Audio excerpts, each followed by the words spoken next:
আং সান সুকি সরকার মায়ানমারে রোহিঙ্গা মুসলিমদের ওপরে যখন বুলডোজার চালালো, রোহিঙ্গারা বাংলাদেশে আশ্রয় শিবিরে এসে পালিয়ে এলো। তারা বাংলাদেশে এসে ঢুকলো, তারা আশ্রয় শিবিরে আছে। সেখানে থাকতে থাকতে সেখানকার একটা ভদ্র মহিলা বোরকা পরে সে সাক্ষাৎকার দিচ্ছে। অভাব কত বড় জিনিস শুনেলেন, বললে অভাবের জন্যে আমার ছেলে মেয়েদের পেটে মুখে খাবার তুলে দিবার জন্যে আমরা দেহ পর্যন্ত বিক্রি করেছি। চোখের পানি ফেলিয়ে বলছে।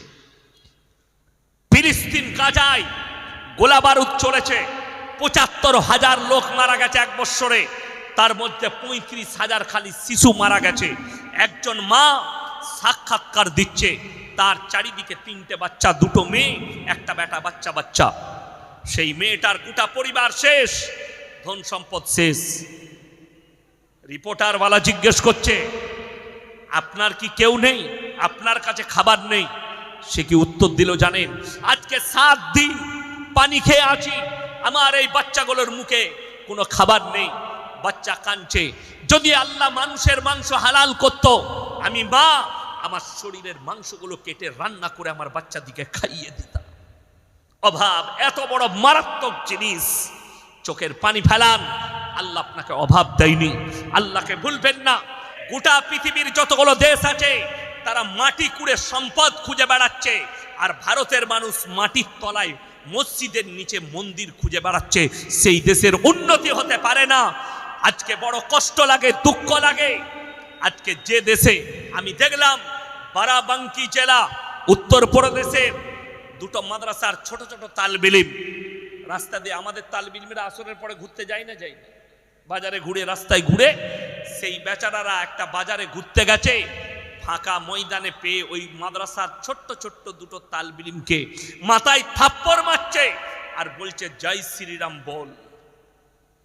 ফেসবুকে আমার কাছে রেকর্ডিংটা আছে। বারাবাঙ্কি জেলা। আমার কষ্টটা ওই জায়গায়, দুঃখটা ওই জায়গায়।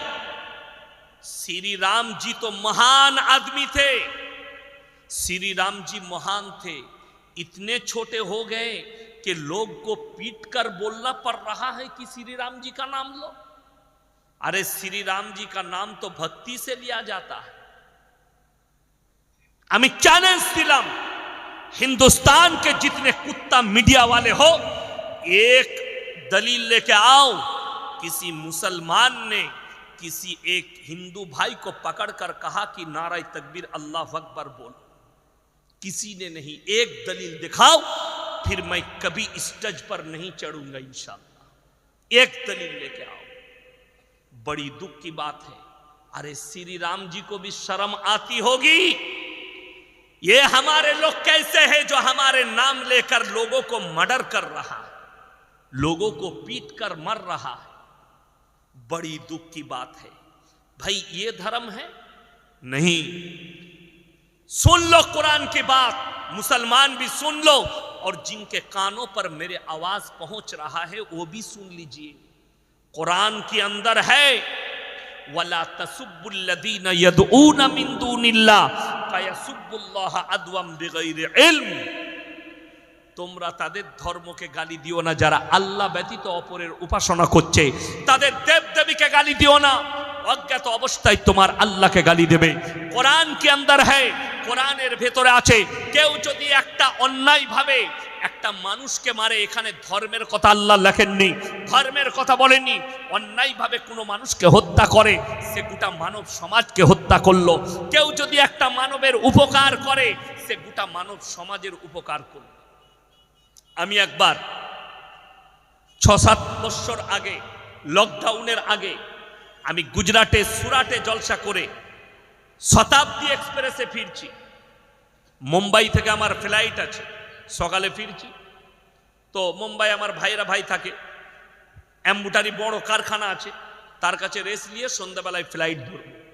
তো নওসারি বলে একটা স্টেশন এলো, সেই স্টেশনে একজন হিন্দুদের মা, বছর 40-এর মা, অনেকগুলো লাগেজ নিয়ে চাপলো। আমার সামনে সিটটা তার, দুদিকে মুখোমুখি সিট আছে শতাব্দী এক্সপ্রেসে। তো গোটাই এসি গাড়ি। তো পাশে অনেকগুলো যুবক ছেলে বসেছিল, তারাও সব হিন্দু ভাই। তো এই মেয়েটা বারবার তাদেরকে বলছে, ভাইয়া মেরা লাগেজ তোরা উপর উঠা দো। তারা কিন্তু মজাক করছে, তারা তার কথাই কিন্তু গুরুত্ব দেয়নি। আমি বললাম, বহনজি मैं উঠা দু? বলে দিজিয়ে না ভাইয়া। আমি ওগুলোকে নিয়ে ওপরে চাপিয়ে দিলাম, সিটে বসলো। ভদ্র মহিলা সিটে বসে কি বলল জানেন? ভাইয়া ভগবান আপকা মঙ্গল করে। সে ভগবানকে ডেকেছে, আমি তার উপকার করার কারণে আল্লাহ আমাকে আর বদলা দিবে। আল্লাহ রাসূল সাল্লাল্লাহু আলাইহি সাল্লামের হাদিস। তোমরা দেখো না তোমার বাড়ির পাশে কে বসবাস করছে, সে হিন্দু হোক, দলিত হোক, আদিবাসী হোক, খ্রিস্টান হোক, সে যদি ক্ষুধার্ত হয় খাবার দাও, বস্ত্রহীন হলে বস্ত্র দাও, বিপদে পড়লে পাশে দাঁড়াও। এটাই ছিল রাসূলের আখলাক। ইসলাম যদি কেউকে মার্ডার করা শিখাতো, ইসলাম যদি বদলা লিয়া শিখাতো, যেদিনে নবীজি মক্কা বিজয় করেছিলেন, মক্কার গলিতে রক্তর গঙ্গা বইত। আল্লাহর নবী যেদিনে মক্কা বিজয় করলেন, প্রত্যেকটা যে সমস্ত ভাই আমার বয়ান শুনছেন, হিন্দু মুসলিম থেকে দলিত আদিবাসী সকলের শোনা দরকার। আমার ভাই, আল্লাহ রাসূল সাল্লাল্লাহু আলাইহি সাল্লামের সাহাবীরা দাঁড়িয়ে গেলেন তলোয়ার নিয়ে, ইয়া রাসূলুল্লাহ আজকে বদলা লুবো। আম্মার ইবনে ইয়াসিনের মায়ের দু পায়ে উট বেঁধে বেঈমানরা দুদিকে তাড়িয়ে দিয়েছে, আখ ফাড়ার মতো ফাড়া গেছে। সাইয়েদনা বেলাল হাবসি রাদিয়াল্লাহু তাআলা আনহু কোমরে দড়ি বেঁধে উটের পেছনে বেঁধেছে, পিঠের চামড়াটা কোমরে লেগে গেছে। হযরতে উসমান গনি রাদিয়াল্লাহু তাআলা আনহুকে হাত পা বেঁধে গরম বালুতে 40 দিন ফেলে রেখেছে, পানি দেয়নি। 40 দিন পানি দেয়নি। সমর ক্রান্তের লাইব্রেরিতে এখনো সেই কোরআন শরীফ রাখা আছে। হযরতে উমর, হযরতে উসমান গনি কোরআন পড়ছেন, কোরআন পড়ছেন, আর বেঈমান ফেলিয়ে বুকের উপরে ছুরি মেরেছে, রক্তের ছিটে কোরআনের আয়াতে লেগেছে। ফালা রাব্বিকা লা ইউমিনুনা হাত্তা ইউহাক্কিমুকা ফীমা শাজারা বাইনাহুম। সেই আয়াতে রক্তের ছিটে লেগেছে। সমর ক্রান্তের লাইব্রেরিতে ঢুকলেই আপনার চোখ দিয়ে পানি পড়বে হযরতে উসমান গনির রক্ত কোরআনের উপরে। যেই ঢুকে তার চোখ দিয়ে পানি পড়ে। আজকে আমরা বদলা লব। আল্লাহর নবী বললেন, সাহাবীরা বসে যাও, আমি আল্লাহর নবী, দয়ার নবী, আমি দয়া করতে জানি, মায়া করতে জানি, ক্ষমা করতে জানি, বদলা নিতে জানি না। আপনারা অবাক হবেন, হাজী সাহেব কে আছেন? হাত তুলেন। উমরা করে এসছেন, হজ করে এসছেন, কেউ আছেন? হাত তুলেন। মাশাআল্লাহ। উহুদের প্রান্তরে 70 জন সাহাবীর কবর লোহার ব্যারিকেড দিয়ে ঘেরা আছে। সেখানে একজন সাহাবী শুয়ে আছেন, তিনি হচ্ছেন নবীজির চাচা যান হযরতে আমির হামজা রাদিয়াল্লাহু তাআলা আনহু। যুদ্ধের ময়দানে বুকটা চিড়ে গলা থেকে কলিজা থর বার করে চিবিয়েছিল, তার নাম হিন্দা। আল্লাহর নবী হুঁটো কেড়ে বসে কেঁদেছিলেন, আমার চাচার সঙ্গে এ হাল কে করেছে? আল্লাহর হাবিব সাল্লাল্লাহু আলাইহি সাল্লাম যেদিনে মক্কা বিজয় করেছেন, সেদিনে কি বললেন জানেন? তোমরা আমার 5টা কথার উপরে আমল করো। নাম্বার 1, বৃদ্ধকে মারতে পাবে না। নাম্বার 2, বৃদ্ধাকে মারতে পাবে না। নাম্বার 3, শিশুকে মারতে পাবে না। নাম্বার 4, কাবা ঘরে প্রবেশ করলে মারতে পাবে না। নাম্বার 5, আত্মসমর্পণ করলে মারতে পাবে না। আল্লাহর নবীর সাহাবীরা সেদিনে বসে গেছেন। আল্লাহর নবী আওয়াজ দিলেন, হে মক্কার বেঈমান কাফেররা, আমি আল্লাহর নবী দয়া করতে জানি, মায়া করতে জানি, ক্ষমা করতে জানি, বদলা নিতে জানি না। আল্লাহর নবীর কাছে বেঈমান কাফেররা দলে দলে ঈমান আনছেন। হিন্দা নিজেকে ঢেকে নিয়ে আসছে। আল্লাহর নবী নিজের মেম্বার থেকে দাঁড়িয়ে গেলেন, উঁচু জায়গায় বসেছিলেন। নবীজি দাঁড়ালেন আর বললেন, এ হিন্দা, তোমার ভয় নেই, আল্লাহ তোমাকে ক্ষমা করেছে, আমি ক্ষমা করেছি, তুমি কলমাটা পড়ে নাও। কিন্তু তোমার চেহারা দেখলে আমার চাচা জানের কথা মনে পড়ে যাচ্ছে। তুমি কলমা পড়েছো, এরপর থেকে তুমি আমার সামনে কোনোদিন এসো না। জোরে বলুন সুবহানাল্লাহ। আল্লাহ নবী ক্ষমা শেখালেন। আপনি হচ্ছেন তার উম্মত, আমি হচ্ছি তার উম্মত, আপনি আমি তার উম্মত উম্মতি। আমরা একে অপরকে ক্ষমা করতে পারি না, অথচ আমরা মুমিন বলে দাবি করি। একটা ভাই একটা ভাইকে ক্ষমা করতে পারে না, অথচ রাসূলের হাদিস, এক মুমিন আর এক মুমিনের ভাই ভাই। আমরা একে অপরের উপকার করব। জোরে বলুন ইনশাআল্লাহ। আপনার কাছ থেকে যেন কেউ কষ্ট না পায়। রাসূলের হাদিস, তোমরা মুমিন ততক্ষণ হতে পারবে না যতক্ষণ পর্যন্ত তোমার কাছ থেকে তোমার প্রতিবেশী সুরক্ষিত নয়। কিয়ামতের আলামতের মধ্যে মারাত্মক আলামত, আল্লাহ রসুল সাল্লাল্লাহু আলাইহি সাল্লাম বললেন, বর্বরতার যুগের পাপগুলো মডেলিং হয়ে ফিরে চলে আসবে। আজকে চলে এসছে। ভারতের সুপ্রিম কোর্ট রায় দিয়েছে সমকামীর, ভারতের সমকামী লিগেল, ভারতের সুপ্রিম কোর্ট রায় দিয়েছে এই ভারতবর্ষে পরকীয়া লিগেল। আপনাকে আমাকে আমাদের ঈমান বাঁচাতে হবে। এই সমকামী, বিশেষ করে এই সমকামীতে লিপ্ত হচ্ছে কোনো মূর্খ ছেলে নয়, চাষিবাসী নয়, মাদ্রাসার তালবিলিম নয়, বিশেষ করে স্কুল কলেজ ইউনিভার্সিটির শিক্ষিত সমাজ এই সমকামীতে লিপ্ত হচ্ছে। এই পাপ আজকের যুগের পাপ নয়, রসুলের যুগের পাপ নয়। এই পাপ হযরতে মুসা নবীর যুগের নয়, হযরতে ঈসা নবীর যুগের নয়, হযরতে ইউসুফ নবীর যুগের নয়, হযরতে ইব্রাহিম নবীর যুগের নয়। এই পাপ হচ্ছে হযরতে লূত নবীর কওমের পাপ। আল্লাহ রাব্বুল আলামিন রুটির মতো পাল্টিয়েছে লূত নবীর কওমকে। রিওয়ায়েতে আছে, তোমরা পৃথিবীর ম্যাপ খুলে দেখো, বৈজ্ঞানিকরা নাম রেখেছে ওই সাগরের মরা সাগর, যেখানে লূত নবীর কওমকে পাল্টানো হয়েছিল, যেখানে একটা পোকা মাকড় পর্যন্ত জন্মায় না, তারা এতটা অভিশপ্ত। আল্লাহ রাব্বুল আলামিন কোরআনে লাকির টেনে দিলেন, দুজন নবীর বিবিকে জাহান্নামে দেব। তার মধ্যে একটা হযরতে নূহ নবী আর একটা হচ্ছে হযরতে লূত নবী। এই দুজনের বিবিকে আল্লাহ জাহান্নামে দিবেন। কেন? আমার মায়েরা বোনেরা ভালো করে শুনবেন। মারাত্মক তিনটে অপরাধ এই দুজনের স্ত্রীর। নাম্বার 1, আল্লাহকে বিশ্বাস না করা। নাম্বার 2, তার নবীকে না বিশ্বাস করা। নাম্বার 3, মারাত্মক অপরাধ হচ্ছে স্বামীর অবাধ্যতা করা। আমার মায়েরা বোনেরা যারা আমার বক্তব্য শুনছেন, যারা ফেসবুক আর ইউটিউবে শুনে যান, এই যুগের বেশিরভাগ মহিলা জাহান্নামে যাবে। তার মারাত্মক কারণ, মারাত্মক পাপ হচ্ছে স্বামীর অবাধ্যতা করা। স্বামী কাজ করে কলকাতায়, বউ ভ্যানিটি ব্যাগ নিয়ে ঠোঁট পালিশ লাগিয়ে বেরিয়ে গেল বাজারে, স্বামীর অর্ডার লাইন। কথাটা বুঝতে পেরেছে তো? স্বামীর অর্ডার লাইন। আমার বাড়ির খবর বলছি, আমাদের গ্রামে অনেক আত্মীয় আছে। আমার গ্রামে যদি আমার মা, আমার ভাবি, তারাও যদি কোথাও যায়, লোক মারা গেছে, রাত্রে দেখা করতে যাচ্ছে, ওই রাত্রে আমার স্ত্রীকে আমাকে ফোন করতে হবে। আমি যদি অর্ডার দিই তবেই যেতে পাবে, যাও মায়ের সাথে। তা না হলে আমার যেদিনে ইচ্ছা যায় না, আমি বলি যেতে পাবে না, মা যাক তাহলে ঠিক আছে, তোমার যাওয়ার প্রয়োজন নাই। সে আর পায়ের নখটা বার করতে পারবে না। এটা ইসলাম। যেদিন থেকে পর্দা ফরজ হয়েছে, আল্লাহ রসুল এবং সাহাবীর বিবিরা পায়ের নখটা পর্যন্ত হুজরাখানা থেকে বের করেনি। আর এখনকার যুগের আমাদের মা বোনরা স্বামীকে গোলাম মনে করেছে। স্বামীর কোনো পরোয়াই নাই। বাজার ঘুরতে যাচ্ছে, পাড়া ঘুরতে যাচ্ছে, হারাম। একটা মহিলা যদি নিজের বাড়ি থেকে বেরিয়ে পাড়ায় অন্য বাড়িতে যায়, তাও স্বামীর হুকুম ছাড়া বাড়ি থেকে পাটা বার করা হারাম। আর কোনো মহিলা যদি বলে আমি আমার স্বামীর পরোয়া করি না, তো তুমি রেডি হও, তাহাজ্জুদের নামাজ পড়লেও তুমি জাহান্নামে যাবে, এটা চ্যালেঞ্জ দিলাম।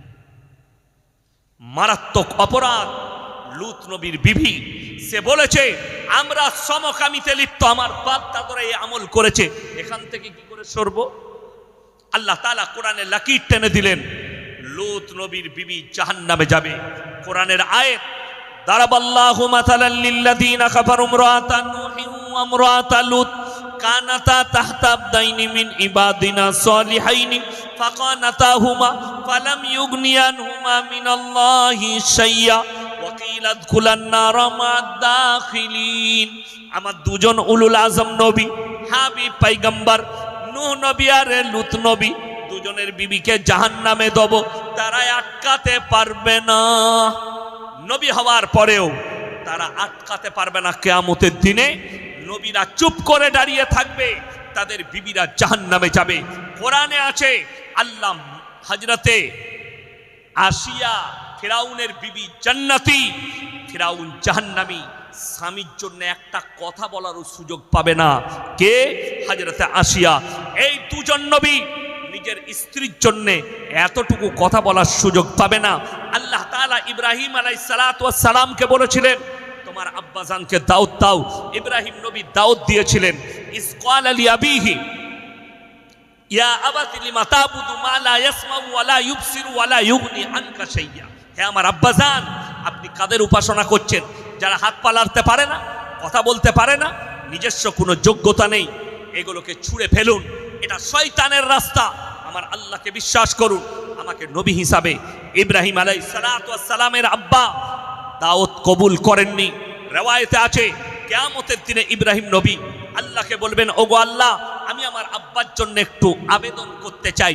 আল্লাহ বলবেন, হে আমার ইব্রাহিম, স্মরণ করো, তুমি দুটো পায়ের মধ্যে লক্ষ্য করো। ইব্রাহিম নবীর বাপ, রিওয়ায়েতে আছে, বীর্য আকারে রক্ততে লুটোপুটি খাবে, আল্লাহ অনুরোধ গ্রহণ করবেন না। আপনি ভেবে দেখুন, যদি নবীদের অনুরোধ না রাখা হয়, আমার মতো ফুটো মলবি তোমার লেগে দোয়া করলে আমার অনুরোধ কি করে রাখা হবে? তুমি পাপের সাগরে ডুবে থাকবে আর নিয়ত করেছো হুজুর আছে দোয়া করে দিবে, তোর হুজুর মার খাবে, তুইও খাবি। তুই রেডি থাক, পাপের সাগরে ডুবে থাকবে। সবাই একবার আমার সঙ্গে বলুন, আস্তাগফিরুল্লাহ আল্লাযী লা ইলাহা ইল্লা হুয়াল হাইয়ুল কাইয়্যুম ওয়া আতুবু ইলাইহি। এই সমকামী পাপ মারাত্মক পাপ। লূত নবীর কওমে এখন মডেলিং হয়ে ফিরে এসেছে। যারা বলছে এটা আল্লাহর সৃষ্টি, বলে দিই, যতগুলো সমকামী আছে, এদিকে যদি কোনো আইল্যান্ডকে ভাড়া করে সেখানে 10 বছর রাখা হয়, 10 বছর পরে এদের সব কিছু বিলুপ্ত হয়ে যাবে। কেন?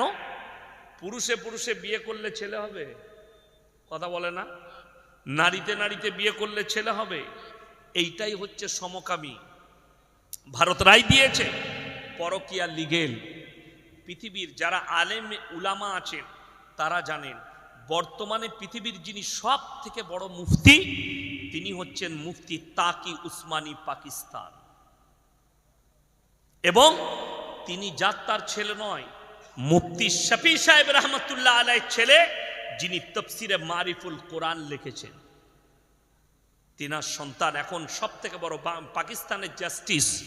তিনি একটা কনফারেন্সে বক্তব্য রাখলেন, যতগুলো শ্রোতা বসেছিল সবারই চোখ দিয়ে পানি। তিনি বললেন, কিয়ামত से पहले पूरे आलम में, पूरे दुनिया में हराम औलादों से भर जाए। पूरे दुनियाয় হারাম আওলাদে ভরে যাবে। কি করে হারাম আওলাদ গুলো প্রমোট হবে শুনে রেখে দেন। আজকে যে আমি জলসা করতে এসেছি, আমাকে যদি ইনি জিজ্ঞেস করেন আপনি কে, আমি আমার বাপের নাম বলবো না, মায়ের বাপের। আমি মোল্লা শওকত আলী মাজাহির ইচ্ছে, আমি আমার বাপের নাম বলবো। আমি যদি ইনাকে জিজ্ঞেস করি আপনি কে, ইনি বাপের নাম বলবেন না, মায়ের বাপের। বাবা যদি মারা যায় তাও বলবে আমি মৃত অমুকের ছেলে, ঠিক কিনা? আপনাদের এখানে ছাগল আছে না? ছাগলের ছানা হলে পাঁঠার ছানা বলেন না? ছাগলের গায়ের বাচ্চা হলে ষাঁড়ের বাচ্চা বলেন না? গায়ের বাচ্চা। মারাত্মক আল্লাহ পার্থক্য দিয়েছে। ইনসান আর জানোয়ারের ফারাকটা শুনেলেন। আল্লাহ ইনসানের পরিচয় ঘটিয়েছে বাপের দ্বারা, আর জানোয়ারের পরিচয় ঘটিয়েছে মায়ের দ্বারা। একটা জানোয়ার, একটা ছাগল মাঠে চড়তে যাবে, 5টা পাঁঠা তার সাথে মিলামিশা করতে পারে। কার বীর্য থেকে বাচ্চা হয়েছে এটা আল্লাহ ছাড়া কেউ জানে না। একটা গাই মাঠে যাবে, 5টা ষাঁড় মিলামিশা করতে পারে। কার বীর্য থেকে বাচ্চা হলো আমার আল্লাহ ছাড়া কেউ জানে না। ইমামে আজম আবু হানিফা রহিমাহুল্লাহ, তাকে একদল মহিলা এসে পর্দায় দাঁড়িয়ে প্রশ্ন ছুড়লেন, হে যুগের ইমাম, আপনি বলুন, একটা পুরুষ ইসলামী শরীয়তে 4টা বিয়ে করতে পারে না? পারে না? আচ্ছা, এখন কিছু আমার অমুসলিম ভাই, তাদের প্রশ্ন, মুসলমানরা 4টা করে বউ রাখে, করছে না? করেনি? দিল্লিতে দাঁড়িয়ে, মুম্বাইয়ে দাঁড়িয়ে, উত্তরপ্রদেশে দাঁড়িয়ে, আসামের মুখ্যমন্ত্রী তো তিনি তো ডাইরেক্ট বলেছেন মিডিয়ার সামনে, মুসলমান 4 বিবিয়া রাখতে, इसके ऊपर भी कानून होनी चाहिए। 4টা বউ কার কার আছে? আপনার কটা বউ? একটা। বুঝো? একটা। আমারও একটাই। আচ্ছা, 4টা বউ কার আছে? হাত তুলেন তো। একটাতেই ঝামেলা শেষ নাই। দিল্লি কা লাড্ডু, जो खाएगा वो भी पछताएगा, जो ना खाएगा वो भी पछताएगा। যাদের বিয়ে হয়নি তাদের খালি মনে মনে হচ্ছে কবে হবে আমার বিয়ে না, আর আমাদের যাদের হয়েছে আমরা জানি কি ঝামেলা। কিন্তু শুনেলেন, ইসলামে 4টা বিয়ে করা যায় যাচ্ছে। আল্লাহর কসম খেয়ে বলছি, এই কোরআনকে আল্লাহ অবতীর্ণ করেছেন, গোটা পৃথিবীর বায়োডেটা আল্লাহ কোরআনে ঢুকিয়ে দিয়েছেন। জোরে বলুন সুবহানাল্লাহ। মানুষ কত দূর পাপ করবে, কত দূর ছুটবে কিয়ামত পর্যন্ত, আমার আল্লাহ সব জানেন না? আমার আল্লাহ ভবিষ্যৎ জানেন। আল্লাহ কোরআনকে ওইভাবে অবতীর্ণ করেছে। তোমার স্ত্রী যদি বন্দা হয়, শুনে রেখে দেন, আপনারা বলবেন আলেম উলামা ছাড়া কেউ যদি দ্বিতীয় বউ করতে যায়, বিয়ে করতে যায়, বউয়ের কাছে হুকুম নিতে হবে না? হবে না? হবে। আচ্ছা শুনে, এরকম ভালো বউ কারো আছে রাতের বেলায় গিয়ে বলবেন আমি কালকার একটা বিয়ে খাবো, তোমাকে চুমু খাবে না, ঝাঁটা করে মারবে? বড় কষ্ট। তোমরা তো দূরের কথা, আমাদের হুজুরের বউরাও পিটাবে আর একটা বিয়ে করবো বললে। বিবির কাছে হুকুম নিবার প্রয়োজন নাই।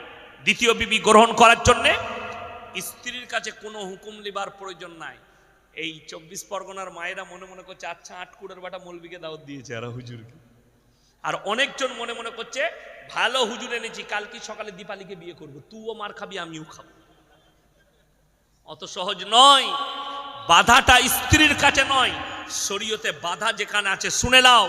তুমি যদি দ্বিতীয় স্ত্রী গ্রহণ করতে চাও, তোমার দিলকে জিজ্ঞেস করো, তুমি যদি দুটো বিবিকে সমান চোখে না দেখতে পারো, তোমার জন্য একটাই বিবি যথেষ্ট। যদি বলুন সুবহানাল্লাহ। ইসলাম কেন চারটা রেখেছে? তোমার স্ত্রী যদি বন্দা হয়, বাচ্চা না হয়, বংশ বিস্তারের জন্যে তুমি দ্বিতীয় স্ত্রী গ্রহণ করবে। কিন্তু যদি তোমার মনে হয় দুটো বিবিকে সমান চোখে দেখতে পারবো না, তখন তোমার জন্য একটাই বিবি যথেষ্ট। আপনি ভেলোরে গেছেন বিবিকে নিয়ে, বিবির খুব শরীর খারাপ, ডাক্তার চিকিৎসা করে বলল তোমার স্ত্রীর শরীরের যা কন্ডিশন, এর সঙ্গে শারীরিক মিলন করা যাবে না। এরপরে আপনার যৌবনটাকে আপনি হারাম জায়গায় খরচ করতে পারেন না। আপনার যৌবনটা হালাল জায়গায় খরচ করার জন্যে আর একটা বিবাহ করো। যারা বলছে মুসলমান চার চার शादियां करते हैं, हरामखोर, मैं तो हलाल बीवी रखता हूं और तुम घर में एक तो रखे हो और हराम के 3 रखे हो। ঠিক বললাম না ভুল বললাম? ঘরে একটা, বাজারে 3টে রেখেছে, দেহ ব্যবসার আড্ডাখানায় একটা রেখেছে, ওগুলো বিনা বিয়েতে। আর আল্লাহর কৃপায় আমরা যদি দুটো বউ রাখি তা দুটোই হালাল। জোরে বলুন সুবহানাল্লাহ। এবং ইসলাম স্বীকৃতি দেয়নি, কাজ আছে। আমার ভাই চলুন, ইমাম আবু হানিফা রাহিমাহুল্লাহকে জিজ্ঞেস করলেন একটা মহিলা কেন 4টা বিয়ে করতে পাবে না? সেই যুগটা টেকনোলজির যুগ ছিল না, সায়েন্সের যুগ ছিল না। তিনি পেরেশান, খানা খেতে বসেছেন বাড়িতে, পেরেশানির ভান চেহারায়। তিনার মেয়ে বললেন আব্বু মনে হচ্ছে যেন আপনি কোনো টেনশনে আছেন। বললে হ্যাঁ। মহিলারা প্রশ্ন করেছে, উত্তর দিতে পারেনি। তিনি বললেন আব্বা আপনি কালকে আমার কাছে পাঠান, আমি উত্তর দেবো। পারবে? হ্যাঁ পাঠিয়ে দাও। তারপরের দিন মহিলারা এসছে, বলে চলে যাও আমার মেয়ের কাছে। যখন এলো বললে তুমি কি আমাদের উত্তর দেবে? হ্যাঁ বসে যাও আমি দেব। রেওয়ায়েতে আছে প্রত্যেকজনের হাতে একটা করে কাটোরা দিলেন, বাটি। তোমরা পর্দার আড়ালে যাও, নিজের নিজের স্থান থেকে দুধ বের করে নিয়ে এসো। সমস্ত মহিলা দুধ বের করলেন। এরপরে বললেন একটা ডিব্বার মধ্যে ঢালো। সব একটা পাত্রে ঢালা হলো, সমস্ত দুধগুলো মিক্স হয়ে গেল। এরপরে তিনি বললেন তোমরা এরপরে এক কাজ করো, নিজের নিজের দুধগুলো বের করে নাও। সেই মহিলারা বললে তুমি পাগল, এই দুধগুলো মিক্স হয়ে গেছে, কেমন করে বার করব? সেই যুগটা টেকনোলজির যুগ ছিল না। তিনি তখন বললেন আমি পাগল নয়, তোমরা পাগল হয়ে গেছো। তোমরা যদি কেউ 4টা বিবি স্বামী গ্রহণ করতে চাও, তোমাদের মধ্যে আর জানোয়ারের মধ্যে কোনো ফারাক থাকবে না। যদি 4টা স্বামী গ্রহণ করো, বাচ্চাটা কার বীর্য থেকে হয়েছে সমাজে দ্বন্দ্ব দাঁড়াবে আর লড়াই হবে। আর আল্লাহ ইনসানের পরিচয় দিয়েছে বাপের দ্বারা, আর জানোয়ারের পরিচয় দিয়েছে মায়ের দ্বারা। গুগল যাদের কাছে আছে সেই যুবক দিকে বলবো গুগলটা সার্চ করো। লন্ডন, আমেরিকা, জাপান, জার্মান, উত্তর কোরিয়া, দক্ষিণ কোরিয়া, চাইনা, ব্রাজিল, অস্ট্রেলিয়া, স্পেন, যতগুলো বেঈমান কাফেরের দেশ আছে বর্তমানে তারা তাদের পার্লামেন্টে পাস করিয়েছে। এরপর থেকে যতগুলো বাচ্চা চাইবে তারা যদি ইচ্ছা করে তারা মায়ের পরিচয়ে বাঁচতে পারবে। তার মানে তাদের মধ্যে আর জানোয়ারের মধ্যে কোনো ফারাক থাকবে না। ইহুদি আর নাসারারা ঠান্ডা মাথায় আপনার আমার সন্তানকে তারা কি করছে? জিনা করাচ্ছে। তারা নাম রেখেছে 14ই ফেব্রুয়ারি ভ্যালেন্টাইন ডে, কাজ হচ্ছে জিনা করা। তারা নাম রেখেছে রোজ ডে, কাজ হচ্ছে জিনা করা। তারা নাম রেখেছে চকলেট ডে, কাজ হচ্ছে জিনা করা। তারা নাম রেখেছে কিস ডে, কাজ হচ্ছে জিনা করা। এগুলো এক একটা জিনার রাস্তা। তারা ঠান্ডা মাথায় আপনার আমার সন্তানকে জিনায় লিপ্ত করছে। তারা নাম দিয়েছে প্রেম, রিলেশনশিপ, যেটা ইসলামী শরীয়তে হারাম। আজকে শিক্ষিত সমাজ, স্কুল কলেজ পড়ুয়ারা, সে বলছে আমি এখন রিলেশনশিপে আছি অমুক মেয়ের সাথে, বিয়ের প্রয়োজন নাই, বাচ্চা হবে। শুনেলেন 2 মাস আগেকার ঘটনা, এটা ফেসবুকে চেপেছিল। একজন পৃথিবীর দামি ফুটবল প্লেয়ার, যদি আমি তার নামটা উচ্চারণ করব, তেনার একজন গার্লফ্রেন্ড প্রেগনেন্ট, ফেসবুকে সে ফটো দিয়েছে নিজের পেটের, আমি প্রেগনেন্ট। এই প্লেয়ারটা দ্বিতীয়বার পোস্ট করছে, যদি বেটা হয় এই নাম রাখবো, মেয়ে হলে এই নাম রাখবো। বিয়ে করেনি, গার্লফ্রেন্ড। এরপর মেয়েটা আবার পোস্ট করছে দ্বিতীয়বার, আমার পেটে যে বাচ্চাটা আছে এটা তোমার নয়, তোমার সঙ্গে ঝগড়া হওয়ার পরে আমি অন্য পুরুষের সঙ্গে মিলামিশা করেছি, বাচ্চাটা তার। সে নামটাও প্রকাশ করেনি। এরপরে বাচ্চা জন্ম নেবে, এ মায়ের পরিচয়ে বাঁচবে। আল্লাহর কসম খেয়ে বলে যাচ্ছি, কিয়ামতের সকাল পর্যন্ত ইসলামী শরীয়তে এই বাচ্চা হারাম এবং নাজায়েজ গণ্য হবে। পৃথিবীর কোনো বাপের বেটা মৌলবি, কোনো মুহাদ্দিস, কোনো পীর ফকির কেউ যদি হালাল করে দিতে পারে, তার জুতোর মালা পরার জন্য এই মৌলবি শওকতের বেটা রেডি আছে, কিয়ামত পর্যন্ত হারাম। এটাই বেঈমান কাফেরদের মেহনত, যে এদের ঘরে ঘরে যেন হারাম আওলাদ ঢুকে যায়। আজকে ইসলামের মধ্যে, আমার মা বোনদের মধ্যে, আমার ভাইদের মধ্যে সব থেকে বড় পাপ যেটা ছুটে যাচ্ছে, সেটার নাম পরকিয়া, লোকের বউয়ের সঙ্গে সম্পর্ক করা। আজকে শুনে রেখে দেন, যদি 1 মাসের জন্য এই ভারতের মাটিতে কোরআনের আইন চালু করা হয়, এই আরজি করের মতো ধর্ষণ কাণ্ড ভারতে আর ঘটবে না। ইসলামী রাষ্ট্র যদি হয়, এটা যদি ইসলামী রাষ্ট্র হতো, কেউ যদি ধর্ষণ করে, জনসমক্ষে নিয়ে এসে তাকে মুন্ডুচ্ছেদ করে দাও, এটা ইসলামী শরীয়ত। কোনো বিবাহিত মহিলা আর পুরুষ তারা যদি পরকিয়া করে, আর যদি তারা ধরা পড়ে যায়, রাষ্ট্র যদি ইসলাম হয়, কোরআনের আইন যদি চলে, তাদেরকে জনসমক্ষে নিয়ে এসে অর্ধেকটা পুঁতে পাথর মেরে হত্যা করে দাও, তা না হলে মুন্ডুচ্ছেদ করে দাও, চুরি করলে হাত কেটে দাও। যদি অবিবাহিত ছেলে মেয়ে তারা যদি পরকিয়া করে, তাদেরকে 100টা কুড়া মারো, যদি ইসলামী শাসন থাকে। আজকে বড় কষ্ট লাগে, আরজি করে যে মেয়েটা ধর্ষিতা হয়ে মারা গেল, তার জন্য আমি দেখছিলাম কলকাতায় এই লাল ঝান্ডা মালরা কিছু আন্দোলন করছিল। দিনের বেলায় আন্দোলন করছে, রাতের বেলায় মদ খেয়ে মস্তি করছে, বাস্তব কথা বলছি। আর কটা নাংটা নায়িকা, তাদেরকে আর খুঁজে পাওয়া যাচ্ছে না। কদিন ফুটিয়ে দেবো, বাড়িয়ে দেবো, বিচার চাই করলে। আমাকে খালি যদি 24 ঘন্টার জন্য প্রধানমন্ত্রী করেন, যতগুলো ধর্ষণকারী জেলে আছে এদের জন্য বিচার চলবে না, এদের মুন্ডুচ্ছেদ করতে হবে রাজপথে নামিয়ে, দ্বিতীয় খুঁজে পাবে না। অবাক লাগে, দুঃখ লাগে, যে দেশে ধর্ষণকারীর পক্ষে উকিল দাঁড়ায়, সেই দেশ কখনো উন্নত হতে পারে না। ক্যালিফোর্নিয়ার জঙ্গলে চিঙ্গারি লেগেছে, আগুন ধরেছে, লস অ্যাঞ্জেলেস পর্যন্ত, শহরতলি পর্যন্ত পৌঁছে গেল আগুন। 5 দিন পর্যন্ত 75,000 সেনা আগুন লিবানোর জন্য তারা সারা দিন 24 ঘন্টা লেগে আছে। 5 দিন পরে আমেরিকার মতো সুপার পাওয়ার দেশের ফোর্স, মিলিটারি হাঁটু গেড়ে দিয়েছে। তারা বলছে আমরা কুদরতি বালার কাছে হাঁটু গাড়লাম, এটা কুদরতি বালা, আগুন আমাদের নিয়ন্ত্রণের বাইরে। জোরে বলুন সুবহানাল্লাহ। তাহলে একটা সুপার পাওয়ারও দুর্বল আমার আল্লাহর কাছে। যেমন আপনাকে বলে দিই, যদি কেউ মনে করে আপনি যদি এখানে কোনো এমপিকে দাওয়াত দেন, কোনো এমএলএকে দাওয়াত দেন, তার সাথে বডিগার্ড থাকবে না? থাকবে না? থাকবে। একটা এমপির Y+ বডিগার্ড, Y+ ক্যাটাগরির বডিগার্ড থাকে।